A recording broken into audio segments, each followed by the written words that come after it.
कुछ भी एक भी शब्द नहीं है, मतलब किसी भी पुस्तक का कोई भी शब्द भीगता नहीं है। इसलिए तुकाराम जी की महिमा निराली है, शान निराली है। महाराष्ट्र के संतों में बड़े दैदिक पैमान है। वारकरी समाज से वो आते हैं। मैं नहीं जानता वारकरी समाज कौन सा होता है, लेकिन मैं एक बात जानता हूँ कि भारतीय भूमि संतों की भूमि है, और यहाँ की भूमि पर जितने संत हुए हैं उससे कुछ बाकी रहा। बोलो सतगुरु महाराज की मूल बात और मैं आपको बता देता हूँ एक बात। लोग कहते हैं कि पढ़े लिखे पढ़े लिखे पढ़े लिखे पढ़े लिखे। इन अंधे हिंदुओं को एक बात बता दो कि इन्होंने संदीपनी ऋषि को पढ़ते हुए देखा था क्या? वशिष्ठ को पढ़ते हुए देखा था क्या? कहीं भी लिखा है वेद व्यास जी पढ़ने गए थे, कहीं भी लिखा है भगवान शंकराचार्य ने पढ़ाई की थी। और मान लिया अगर भगवान शंकराचार्य ने पढ़ाई की थी तो क्या इतनी सी कम उम्र में सारे ही ग्रंथों की पढ़ाई कर ली थी? ये जब खुलता है, जिसका खुलता है, कौटिल्य की तरह, एक छोटा बच्चा कौटिल्य देखा ना तुम, उससे आश्चर्यचकित हो गए थे। तो ये जब खुलता है, जिसका खुलता है, वो सारी पढ़ाइयाँ, उसकी सारी विद्याएं अपने आप आ जाती है। मैंने एक बात और भी आपको बताई थी कि आपको कदापि घबराने की जरूरत नहीं है। भारत में जितना संत समाज हुआ है उनमें बहुत सारे ऐसे हुए हैं जिन्होंने एक भी क्लास पढ़ाई नहीं की, और पढ़ाई ना करने के बावजूद उनके ज्ञान को आज भी हम पढ़ते हैं, रिसर्च करते हैं। मानव तत्व और वर्ण विवेक राम शिव किंकर जी का ग्रंथ है। आप जब उसको पढ़ोगे तो आप देखोगे कि दर्शन शास्त्र की मूल ही खोल दिया। तो जितने भी शास्त्र हैं और जितने भी शास्त्रों के अंग हैं उनमें हमारे अनपढ़ महात्मा, अनपढ़ ऋषि और वो परमात्मा स्वरूप होकर सदा के लिए इतनी गूढ़ गूढ़ बातें खोज के निकाल के लेके आए जो हमारे स्वप्नों में नहीं आ सकती। हम तो उन पर रिसर्च कर रहे हैं। जैसे कबीर दास जी अनपढ़ थे, निपट अनपढ़ थे, मसी कागज कलम छियो नहीं।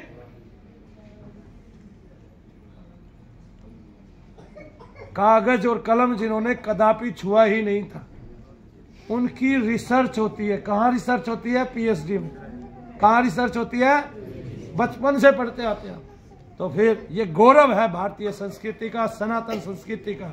हमारा एक एक ऋषि, एक एक महात्मा इतना उच्च कुलीन, इतने शालीन और इतनी उच्चता से शिक्षा प्राप्त थे, भगवान के माध्यम से, मंत्रों के माध्यम से, शक्ति के माध्यम से, आराधना के माध्यम से। और रामानुजन जिनकी माता ने लक्ष्मी की साधना की, उनके वरदान से रामानुजन हुआ। वो बचपन से ही बड़ा गणितज्ञ था। तो आप बताइए, अगर पढ़ाई से सब कुछ आता तो फिर रामानुजन को जितनी क्लास तक पढ़े थे उससे ऊपर का कहां से आ गया? आप बताइए, अगर पढ़ाई से ही सब कुछ आता तो शंकराचार्य गुरुकुल में जहां तक गए उससे ऊपर का कैसे आ गया? आप बताइए कि फिर जिसने एमए किया उसको एमए से ऊपर का कैसे आ जाता है?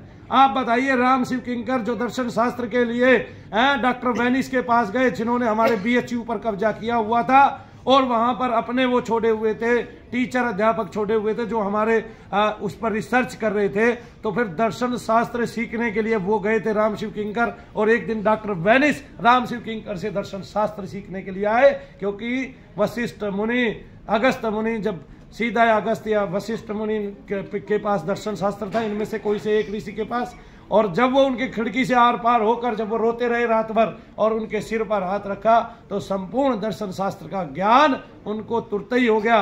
और जब सवेरे उठे तो सवेरे से ग्रंथ लिखना स्टार्ट कर दिया। तो जो डॉक्टर वैनिस उनको हीन दृष्टि से और मलिन कपड़े पहने हुए की दृष्टि से देख रहा था, वही डॉक्टर वैनिस एक दिन घुटनों के बल आता है और कहते हैं, महानुभाव आप कौन हो, और इस दर्शन शास्त्र की इतनी गूढ़ व्याख्या, गूढ़ परिभाषा आपने कैसे प्रदान कि हमारे यहाँ तो ऐसे ऐसे संत हुए हैं कि उन्होंने शैव पे, शाक्त पे, गाणपत्य पे और शोर पे और इसके अलावा वैष्णवों पे ऐसे ऐसे ग्रंथ लिख दिए कि आप उनसे चेहरा मात्र दिखा दो, वो आपको ये तक बता देंगे कि आपने भगवान की इतनी भक्ति प्राप्त की है, आपका तेज इतना बार धक्के हुआ है, आपकी भक्ति मार्ग में ये बातें अब चल रही है, आप यहाँ तक पहुँचे हैं, अभी आपको इस मार्ग में यहाँ तक पहुँचना बाकी है। जय शनिदेव भक्तों, ये हिंदू राष्ट्र है, इसको जगाना भी बहुत जरूरी है। बहरहाल मनु भैया का एक बहुत बड़ा फैसला है, और बहुत बड़ा फैसला ये है कि आप सबके पैर के नीचे की नहीं, पूरे हिंदुओं के पैर के नीचे की मैं जमीन खिसका देने वाला हूं। एक प्रेत होता है, मैंने साबित कर दिया, संपूर्ण ब्रह्मांड से कोई भी आएगा हम उसको प्रेत की संज्ञा बताएंगे। भूत का मैं नाम नहीं लूंगा, क्योंकि जो बैठ के भूत की चर्चा करते हैं वो मूर्ख ये नहीं जानते हैं कि उन्हीं के शरीर को, इस मानव शरीर को ही भूत कहा जाता है। हम सब भूत हैं और भगवान हम सबके हृदय में रहते हैं। भगवान प्रेतों के हृदय में कदापि नहीं रहते। अगर प्रेतों के हृदय में रहते भगवान तो प्रेतों को प्राप्ति हो जाती भगवान की, क्योंकि प्रेतों पे तो मलिनता का आवरण छाया रहता है। और जब तक प्रेत शरीर में रहता है तब तक अगर उसने किसी मानव का सहारा ले लिया तो ही उसका उद्धार हो सकता है। अगर उसको किसी ने बैठा के कथा सुना दी तो ही उसका उद्धार हो सकता है। फिर भी भगवत प्राप्ति संभव नहीं है उसके लिए, क्योंकि भगवत प्राप्ति केवल मानव को ही मिल सकती है। इसलिए ये देह जो है वो संपूर्ण रूप से क्या है, आगे आ जाओ बेटे, आप ऊपर बैठ जाओ, इस पे बैठ जा, हाँ बैठ जा भाई, हाँ बैठ जा। संपूर्ण रूप से जो देह है ये आपको केवल बहुत सारे पुण्यों से मिली है। इसलिए जो कहते हैं कि मानव जीवन जो है उसमें हम कष्ट पा रहे हैं, कष्ट नहीं है, ये भगवत भक्ति के लिए मिली है। इसलिए भगवान ने बहुत सारे प्रेतों को आपके शरीर में डाल दिया है, बहुत सारी निगेटिव ऊर्जा आपके अंदर आ गई है। क्यों? क्योंकि आपने भगवान का नाम लेना छोड़ दिया। मैं देखता हूँ कि जब मैं बहुत छोटा था, यानी कि आज से 45 वर्ष पहले मेरा जब जन्म हुआ, जन्म के 4-5 साल पहले बाद मैंने देखा हर घर में कीर्तन होता था। हर घर में, मेरे गांव में दिवाली के कीर्तन बंधे हुए थे, होली के कीर्तन बंधे हुए थे, हर अवसर पे कीर्तन होता था, भगवान का नाम घरों में लिया जाता था, गुंजायमान होती थी। तब किसी के सर नहीं घूमते थे। लेकिन बाद में जो जो समय बदला, काल बदला, हम अपनी परंपराओं से छूटे, हमारी परंपराओं को अंधविश्वास, ढकोसला आदि घोषित कर दिया गया। यहाँ तक कि बड़े बड़े चैनलों ने हमें, केवल टीवी चैनलों ने हमें ये बताया कि भूत प्रेत जो है वो क्या कहते हैं, अंधविश्वास है और ये जादू टोना है, इसको गलत साबित कर दिया। तब से हमारा समाज और भी गिर गया और हमने क्रिश्चियनों के शैतानों को तो माना, और जिसके कारण लोगों ने अपने धर्म तक बदल लिए और हमारे अंदर प्रेत आते गए, हमारे बच्चे खेलते गए, हमारी मजबूरियां हो गई। हमें हिंदुओं में कोई ठीक करने वाला नहीं मिला, कोई प्रेतादिकों से हमें राहत देने वाला नहीं मिला, क्योंकि अगर राहत मिल जाती तो हमें किसी की शरण में जाने की आवश्यकता पड़ती नहीं। लेकिन जो राहत देने वाला मिला कुछ भी, उसी को हमने उखाड़ फेंका, उसी को हमने बता दिया कि तू सबसे मलिन है, तू गलत धर्म का प्रचार करता है। जबकि धर्म का प्रचार ये नहीं कहता। अगर वेद व्यास जी ये कहते हैं कि प्रेत योनि है और उसको उद्धार की जरूरत है, तो हमें उसका मंत्रों के द्वारा, यज्ञ के द्वारा उद्धार करना ही पड़ेगा। सबसे पहले जब यीशु मसीह आए, जीसस आए, तब उन्होंने शैतानों को निकालना शुरू किया तो लोगों के रोग ठीक होने लगे। अंधा कई मायनों में देखने लगा। लोग कहते हैं वहां प्रेत नहीं थे उस टाइम, वहां प्रेत ही प्रेत भरे हुए थे। अंधा देखने लगा, जिनको प्रेत के कारण 4-4, 5-5 दिन की मूर्छा आ जाती थी, मरा हुआ समझ लिया जाता था, वो उठ के भागने लगे, दौड़ने लगे, अपने व्यवहार में आने लगे। और जिनको शैतानों ने कहीं भी दर्द कर रखा था, उनके छूने मात्र से वो दर्द जाने लगा। वो ईश्वर के ऐसे अद्भुत पुत्र थे, लोगों ने उसको चमत्कार माना। क्या माना? जबकि मरे हुए को तो कभी जिलाया नहीं जा सकता ना, है कि नहीं? अगर मरे हुए जीसस जिलाते तो सारे मरे हुए को जिला लेते, फिर तो क्रिश्चियनों में कदापि कोई मरता ही। और सारे अंधों को ठीक करते थे, फिर सारे ही अंधों को ठीक करते थे, फिर तो क्रिश्चियनों में कभी कोई अंधा होता ही। और सारे को पुत्र देते तो सारी बांझों को पुत्र दे देते, फिर तो अंग्रेजों में कोई ऐसी औरत रहती नहीं जिसको बच्चे ना हो। और लंगड़ों को चलाते तो सारे लंगड़ों को चला देते, फिर तो कोई ऐसा लंगड़ा ही नहीं रहता जिसको लंगड़ापन हो। लेकिन ऐसा नहीं हुआ, उन्होंने केवल शैतान को शरीर से निकाला। और ये शैतान भी इतनी बड़ी चीज है कि कोई भगवत रूप लेके ही इस कार्य को महज तौर पे कर सकता है, वरना तो इक्का दुक्का कमरों में बैठ के लोग करते हैं।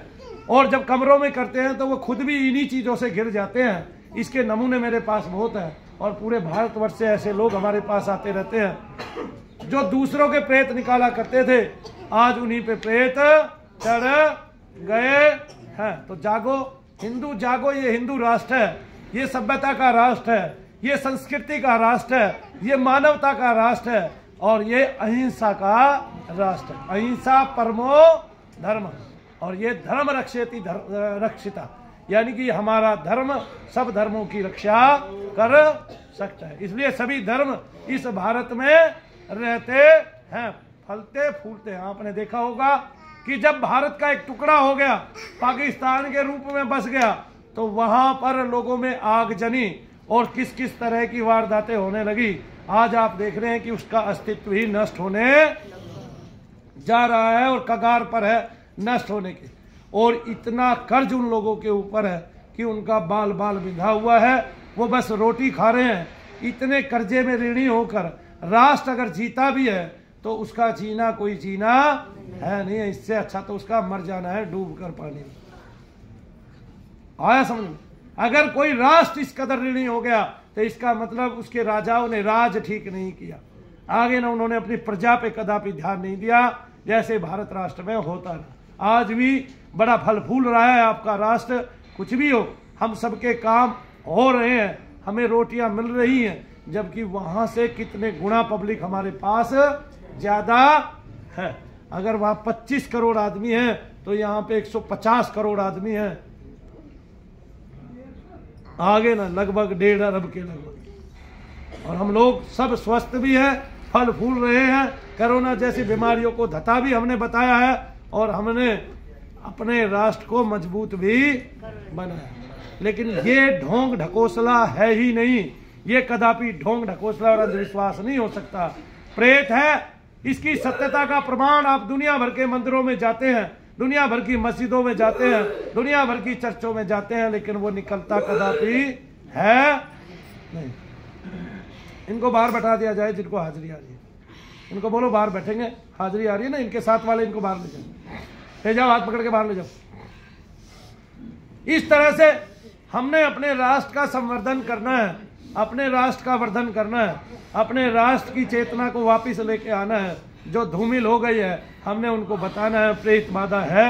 प्रेत बाधा से दुनिया भर के रोग होते हैं, उन रोगों में डॉक्टरों की कोई दवाई हमें काम नहीं आती, वो रोग हमारे टेस्ट में भी नहीं आते, फिर भी डॉक्टर हमें दवाइयां देता रहता है। हम ड्रग एडिक्टेड हो जाते हैं, हमें आधी जिंदगी अपनी सो के ही गुजारनी पड़ती है, तब हमारे मानव जीवन का श्रेष्ठता का कुछ पता अता होता ही नहीं।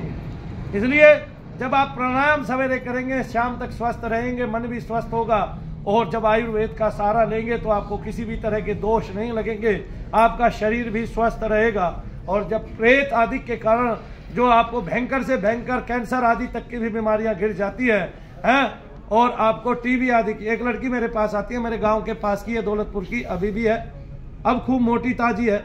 पहले मेरे पास 1 अंगुली की होके आई थी, तब डॉक्टरों ने उसको कैंसर बताया था, मैंने 2 महीने उसको जाप सुनाया, तब उसको कैंसर से टीबी बता दी डॉक्टरों ने। और जब कैंसर से टीबी भी खत्म होगी तब क्या हुआ, भाई इसको देख लो एक बार, सर पे हाथ मार दो, तुम बैठे रहते हो, कम से कम यही काम है सवेरे का, और काम क्या है बताओ? यहाँ कस्सी बजानी नहीं, कुछ करना नहीं, फूल उगा। ये सारा जो मैंने बताया, हमारा इतिहास बड़ा गौरवशाली है। हमारे पास 18 पुराण है, जिनमें से तकरीबन 12 पुराणों में पिशाच आदि का जिक्र है, इनकी योनियों का भी जिक्र है, और इनको देव योनि में क्यों ठहराया गया है ये भी जिक्र है कि नहीं है? हमारे धर्म को जानबूझकर खराब किया जा रहा है, हमारी सभ्यताओं को, हमारी योग्यताओं को जानबूझकर धराशायी किया जा रहा है। उनको तब पता था इतने वर्ष पहले कि प्रेत है, आ गया ना समझ कि शैतान है। हमें तो पता नहीं कितने हजारों लाखों सालों से पता था कि प्रेत है, पिशाच है, यक्ष है, किन्नर है, विद्याधर है, बेताल आदि। बेताल भगवान शंकर का भी एक नाम है, जो भगवान भैरव का नाम है। उनको तो इतनी वैरायटियां पता नहीं। मुस्लिमों में भी जिन और खबीज कह के जाने जाते हैं, इसके अलावा पता नहीं। लेकिन हमें उनकी जितनी भी वैरायटियां हैं, जितने भी उनके अंक हैं, वो सब पता है, जितने भी उनके वर्ण हैं।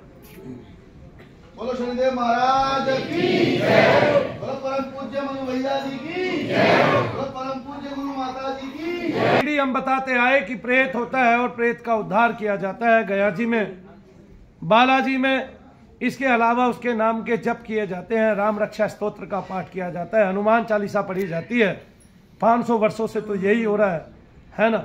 भगवान विष्णु के 1000 सहस्त्र नाम का पाठ किया जाता है, ललिता सहस्त्र नाम का पाठ किया जाता है आगे, और ऐसे ऐसे भक्तों की स्तुतियां पढ़ी जाती हैं कि जिनकी स्तुतियों को पढ़ने के बाद यक्ष और गंधर्व भी आपसे छिप नहीं सकते हैं।